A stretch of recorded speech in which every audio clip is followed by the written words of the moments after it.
Très bien, bonjour. Merci de votre présence matinale à l'agence d'urbanisme.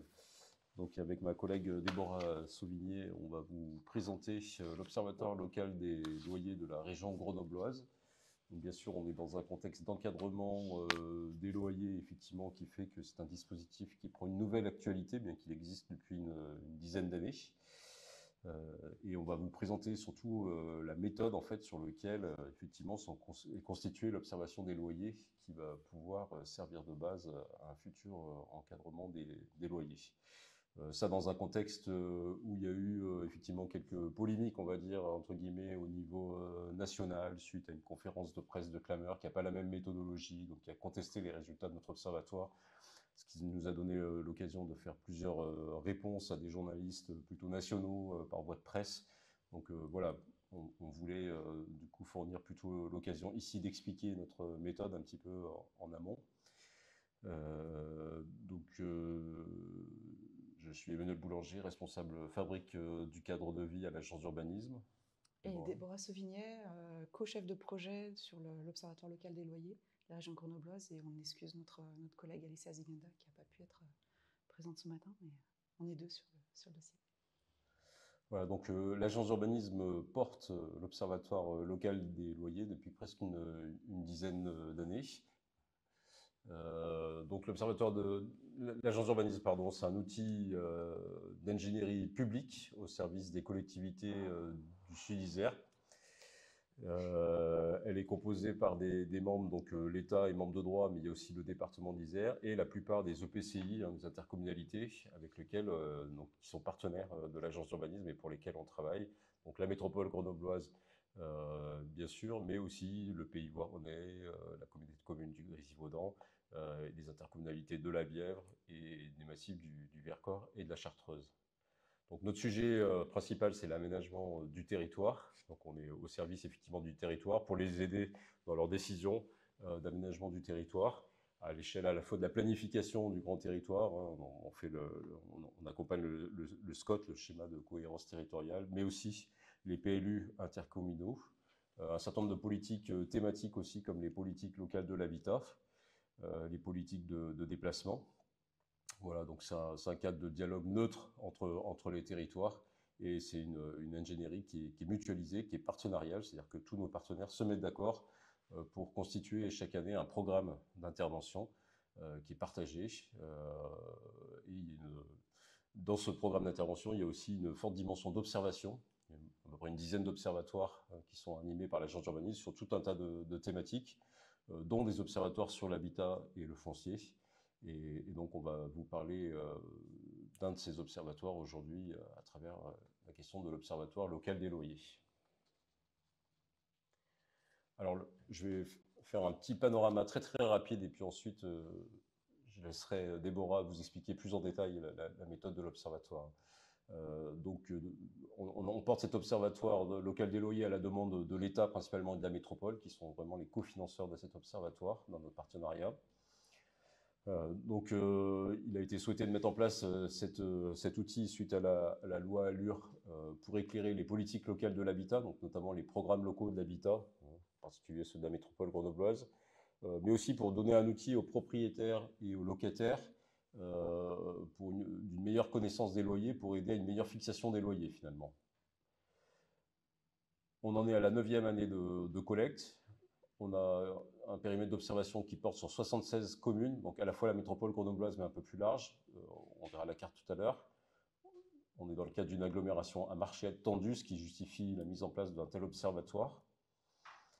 On est dans un dispositif complètement encadré, à la fois par la loi ALUR, mais aussi au quotidien, donc la loi ALUR de 2014, mais aussi au quotidien une méthode qui est garantie par un conseil scientifique national et un suivi qui est assuré par l'Agence nationale d'information sur le logement, donc l'ANIL. De ce fait, l'OLL est agréé par le ministère de la Transition écologique, qui reconnaît du coup le caractère scientifique de l'observation, sa correspondance en tout cas aux prescriptions nationales. On a un échantillon d'observation, j'allais dire, qui est quand même assez conséquent, avec par exemple en 2022, 14 000 logements enquêtés, soit à peu près un quart du parc locatif privé. Et les données, bien sûr, qui sont anonymisées, sont mises à disposition du grand public, notamment aussi alors localement, mais aussi sur un site national. Bien sûr, cette conférence de presse, elle porte, comme on est l'agence d'urbanisme qui porte l'observatoire, principalement sur la question de la méthode d'observation et pas sur l'encadrement, puisque le dispositif d'encadrement, effectivement, est piloté plutôt par la métropole grenobloise. On n'est pas tout seul en tant qu'observatoire local des loyers, donc ce qui fournit d'ailleurs un réseau d'échanges qui est assez intéressant au niveau national, puisqu'il y a 34 donc, observatoires locaux des loyers qui couvrent 58 agglomérations. Des observatoires qui sont portés soit par des agences d'urbanisme comme nous, soit par des ADIL en fait. Alors c'est pas parce qu'il y a l'encadrement aujourd'hui qui est d'actualité, effectivement, qu'on a créé un observatoire, j'allais dire rapidement, pour répondre à cette question d'encadrement. Hein. Donc cet observatoire, il existe depuis à peu près une dizaine d'années, parce qu'on en est à la 9e année de collecte de données. Donc suite à la loi Allure, effectivement, il y a une décision locale de postuler, de faire une candidature pour la création locale d'un observatoire local des loyers qui réponde aux critères fixés par la loi Allure. En 2016, on a lancé ce premier OLL. Ensuite, les élus ont souhaité effectivement qu'ils répondent pleinement aux critères de l'État et de l'ANIL et du Conseil scientifique national. Donc, on a demandé un agrément sur la base d'un dossier qui a été accepté. On a créé aussi en 2020, on y reviendra un peu plus tard, une commission consultative d'observation locale des loyers. En gros, c'est une instance de consultation des partenaires locaux d'habitat qui a été prévue par le fonctionnement dans le cadre de la loi Allure et qui va avec qui est une obligation si on veut l'agrément. Donc on a des débats réguliers avec les partenaires locaux du coup sur la vie de l'observatoire, sur les résultats qu'on leur présente chaque année. En 2023, il y a eu effectivement un décret de l'État qui valide l'expérimentation de l'encadrement dans la région grenobloise suite à une demande de la métropole. La métropole avait fait une première demande en 2020, l'État n'avait pas donné suite, mais en 2022, elle a redéposé une demande qui correspondait mieux aux critères nationaux. Demande qui du coup a été acceptée en 2023 par l'État. Vu que dans le cadre de la loi Élan, effectivement, on peut avoir une expérimentation d'encadrement des loyers au moins jusqu'en 2026. Et ce qui fait que effectivement, ça donne une nouvelle lumière à l'Observatoire des loyers dont les résultats vont servir quelque part à ce que le préfet localement prenne un arrêté, donc plutôt vers la fin de l'année, on ne sait pas exactement quand d'ailleurs, un arrêté qui va décrire quels sont les loyers médians finalement qui vont servir de référence par rapport à la fixation des futurs loyers. En termes de périmètre, on est sur on a des obligations minimales d'observation, donc on doit observer au moins les zones, enfin les communes sur lesquelles il y a une certaine tension avec des critères qui ont été définis par l'État. Ensuite, localement, la métropole a choisi d'étendre ce périmètre d'observation pour couvrir l'ensemble du territoire de la métropole. Donc on a toute la métropole, plus les communes ensuite qui sont concernées par les différents critères qui sont situés sur une partie du pays voironnais, du Grésivaudan et de Bièvre-Est. Et au total, on a 76 communes qui sont observées.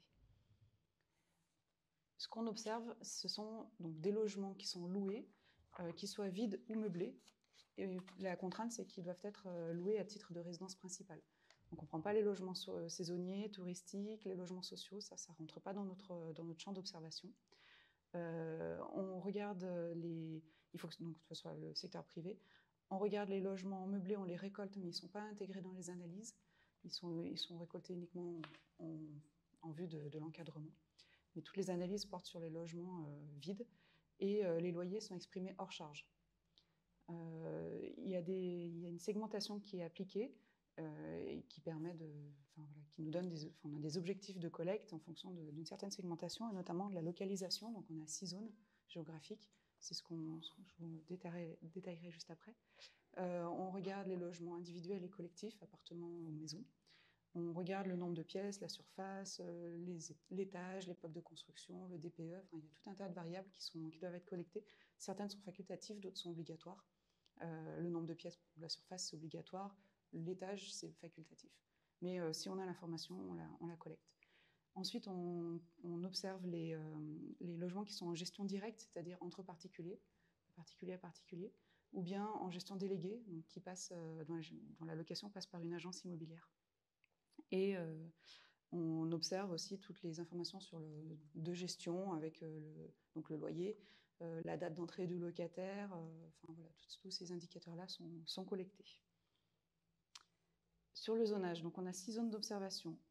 Ce sont des zones qui ont été définies à partir d'une analyse statistique et économétrique qui a été réalisée par la démarche nationale, par niveau national, qui nous a été proposée au tout début de l'observatoire. Ce qu'il faut préciser, c'est que ce n'est pas un zonage administratif. On ne suit pas forcément les contours des communes, on suit les contours des iris, c'est la maille minimale.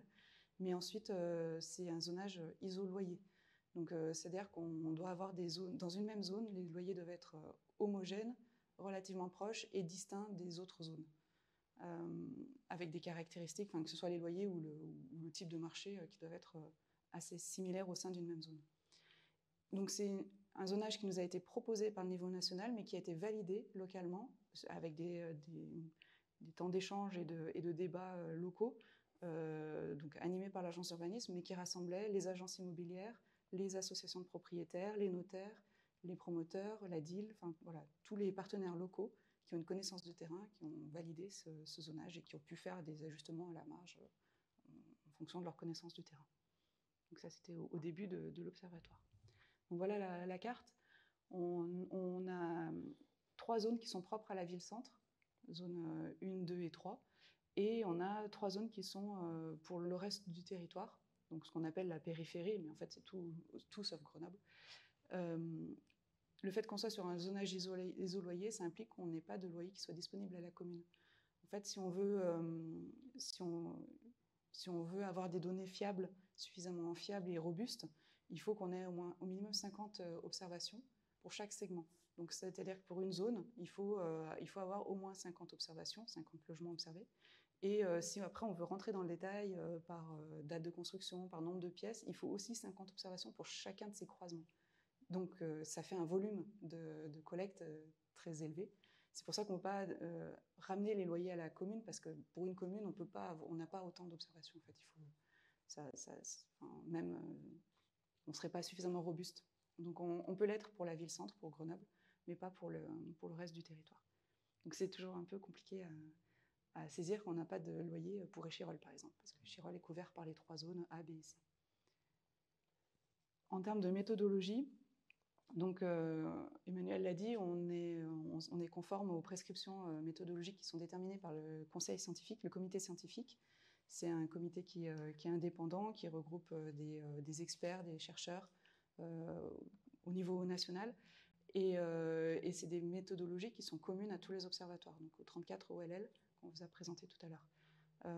Les prescriptions, elles portent autant sur l'échantillonnage, sur la collecte, sur la pondération, sur les analyses, sur les seuils statistiques, sur le contenu des livrables, même si on a une certaine latitude sur ce niveau-là, mais on peut aller plus loin. Mais en tout cas, on a des informations minimales à fournir. Tous ces traitements sont centralisés et sont supervisés par l'ANIL, donc l'Agence nationale d'information sur le logement, et c'est ce qui garantit la fiabilité de nos résultats. Nous, on analyse les données, on les collecte, on les analyse. L'ANIL fait l'échantillonnage et les redressements, les pondérations. Ce qu'on observe et la manière dont on observe, donc on a dit, on observe les logements qui sont loués entre particuliers en gestion directe. Ça passe par des enquêtes téléphoniques. C'est imposé par le comité scientifique. Donc on appelle les volontaires qui ont déjà répondu l'année précédente, c'est notre panel. Les nouveaux volontaires, on enrichit les fichiers fonciers, donc le cadastre, on missionne une entreprise pour rajouter les numéros de téléphone des propriétaires ou des locataires pour pouvoir les contacter. Voilà, c'est des fichiers qui nous sont fournis aussi notamment par la démarche nationale, par niveau national. On a un peu plus de 1700 références à collecter auprès des particuliers qui louent en direct, qui ne passent pas par une agence. Du côté des agences, la gestion déléguée, là, on utilise les fichiers qui nous sont transmis par les agences, donc notamment les réseaux d'agences l'AFNAIM et Clameur, qui ont un partenariat avec l'ANIL, et on obtient les données par ce biais-là. On collecte aussi les fichiers des agences immobilières indépendantes qui veulent bien participer à la collecte. Et là, on a, on va dire, 7700 références à collecter chaque année sur ce mode de gestion. Donc, c'est des objectifs qui nous sont fixés à partir du recensement de l'INSEE, en fonction des caractéristiques du parc dans le recensement. L'ANIL nous détermine des objectifs sur le nombre de pièces, sur la date de construction et sur la localisation. Pour continuer sur la méthodologie, on a une surcollecte, c'est-à-dire qu'on a des objectifs qui sont encore plus élevés du fait du potentiel encadrement pour vraiment avoir un échantillon qui soit complètement robuste. Ce qu'on peut dire, c'est que chaque année, on atteint nos objectifs, ce qui n'est pas toujours facile, mais on y arrive. Là où c'est assez difficile, c'est pour la gestion directe entre particuliers, parce qu'il faut qu'on trouve des personnes qui acceptent de répondre au téléphone.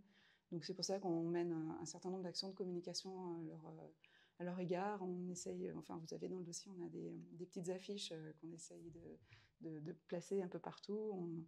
Enfin voilà, on essaye de faire connaître l'observation des loyers, l'observatoire des loyers, aussi pour les particuliers aient connaissance des résultats, mais aussi pour qu'ils acceptent de participer à l'enquête. C'est un peu un appel aussi qu'on lance à volontaires. Et on profite de ce temps aussi pour remercier les personnes qui participent à cette collecte, parce que c'est grâce à eux qu'on peut avoir des données fiables. Et donc, ce qu'on a dit tout à l'heure, c'est qu'on a réussi à enquêter un quart du parc en 2022, donc du parc locatif privé. On a parlé tout à l'heure de la Commission consultative d'observation locale des loyers, CCOLL de son petit nom. C'est un dispositif qui est chargé de la validation de notre travail. Donc c'est une commission qui est animée par l'agence. On a la métropole de Grenoble et les agglomérations qui sont concernées, qui sont dans le tour de table, ainsi que l'État. Et surtout, on a 4 collèges. Donc le collège des bailleurs, les associations de locataires, les gestionnaires et un certain nombre de personnalités qualifiées, que ce soit des personnes morales comme la CAF ou la DIL ou ABSIS, ou des personnes physiques. C'est peut-être des personnalités dans le domaine du logement, de la statistique. Et c'est cette commission consultative à laquelle on présente les résultats, la méthodologie, et qui valide en fait notre travail. Donc voilà, ça fait l'objet de débats, de propositions aussi, la commission peut nous demander des éclairages, des zooms particuliers sur certaines années. Quelques données quand même. On en a sélectionné vraiment, c'est une toute petite sélection des 50 pages de rapport. On a vraiment pris les principaux. Donc on a un parc de 75 500 logements locatifs privés sur le périmètre de l'OLL, donc la métropole, plus un petit peu de Bièvre-Est, du Voironnais et du Grésivaudan. C'est majoritairement de l'appartement, 9 logements sur 10, c'est du collectif. On a à peu près la moitié du parc qui est constitué de petits logements, des T1 et T2. C'est assez classique pour une métropole, enfin pour un territoire urbain, métropolitain. Ce qui est un peu plus distinct d'autres territoires, c'est qu'on a une forte proportion de logements qui sont construits avant 1970. On a 4 logements sur 10 qui ont été construits avant 1970. 16% des logements locatifs privés sont occupés par des étudiants. Et on a une rotation assez élevée avec un logement sur 3 qui a un locataire qui est présent depuis moins de 2 ans. Ça, ce sont des données issues du recensement de la population de 2020. Et quelques chiffres qui datent de l'année dernière, parce que les traitements sont en cours. Les données 2023, là, on est en train de les traiter. Donc, on vous a donné les données de l'année dernière, mais il n'y a pas des gros changements. On est sur un loyer médian qui est à 11 € du mètre carré, ce qui représente 620 € par mois. En médiane, c'est-à-dire qu'on a la moitié des logements qui sont au-dessus et l'autre moitié qui sont en dessous. Les loyers sont plus élevés dans la ville-centre, Grenoble, on est à 11,5 € du mètre carré par rapport à la périphérie. Ils sont plus élevés aussi dans les appartements. Après, on est à 90% d'appartements, donc voilà, le marché des maisons est quand même assez limité. Plus on bouge, plus il y a une rotation et plus les loyers augmentent, suivent l'IRL, l'indice de revalorisation des loyers. Donc les emménagés récents ont un loyer qui est plus élevé que les ménages qui sont présents depuis plus de 2 ans dans leur logement. Et le parc récent est plus cher que le parc des 30 Glorieuses. Ça, ce sont les données 2022 de l'OLL. Ce que ça donne en termes de localisation, donc on voit les 6 zones. Voilà, sur la ville-centre, sur Grenoble, on va de 10,8 € du mètre carré à 12,2. Et sur la périphérie, donc hors Grenoble en fait, on va de 9,8 € du mètre carré à 11,5 € du mètre carré. Donc, toujours, hein, ce n'est pas des loyers à la commune, c'est bien à la zone. Ce qu'on produit dans le cadre de l'OLL, il y a différents livrables. Donc il y a une plaquette qu'on appelle la plaquette grand public, qui est un recto verso, ou un 4 pages, donc qui présente les principaux chiffres, les principaux résultats de la collecte et les niveaux de loyer, voilà, les principales conclusions. Et on a aussi un rapport détaillé qui est accessible, hein, il est en ligne, il est peut-être moins grand public, il fait une 50aine de pages, il y a beaucoup de chiffres, beaucoup de graphiques, mais toutes les informations sont dedans. Et là, on rentre plus dans le détail sur les caractéristiques du parc, les caractéristiques des occupants et ensuite les loyers. Et on finit quand même ce petit temps pour rappeler que voilà, on recherche des volontaires, on a besoin d'un maximum de personnes qui ne passent pas par une agence, parce que les agences, on les a par ailleurs, mais de personnes qui participent à la collecte. Donc on a mis en place ce QR code. Sur le site de l'agence, il y a un petit onglet pour retrouver tous les livrables. Tout est disponible et mis en ligne sur notre site, et pour se porter volontaire également. Et puis après, on est disponible par mail sans problème.